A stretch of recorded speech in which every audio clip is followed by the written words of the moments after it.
বাড়ির 100 মিটারের মধ্যে সভা করার নামে আদতে মাইক বাজিয়ে হেনস্থার করার পরিকল্পনা রয়েছে, এমনই অভিযোগ তুলে কলকাতা হাইকোর্টের মামলা করেছিলেন বিরোধী দলনেতা শুভেন্দু অধিকারী।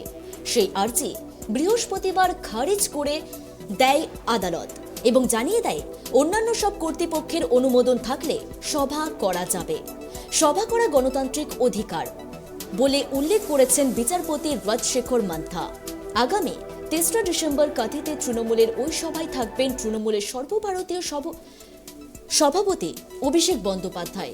আদালতে শুভেন্দুর তরফে আবেদনে উল্লেখ করা হয়েছিল 3রা ডিসেম্বর কয়েক হাজার লোককে নিয়ে বাড়ির 100 মিটারের মধ্যে সভা রয়েছে। বাড়ির সামনে একটাই মাত্র রাস্তা। পুলিশ সুপার ও ওসিকে বলেও কোনো লাভ হয়নি বলেও জানিয়েছেন বিরোধী দলনেতা। বৃহস্পতিবার সেই মামলার শুনানি ছিল বিচারপতি রাজশেখর মান্থার এজলাসে।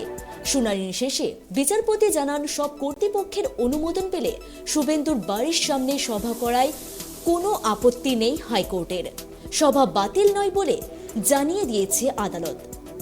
বিচারপতি বলেন সবারই গণতান্ত্রিক অধিকার রয়েছে সভা করার, তবে পুলিশ নজরদারি রাখতে হবে বলে জানিয়েছেন তিনি।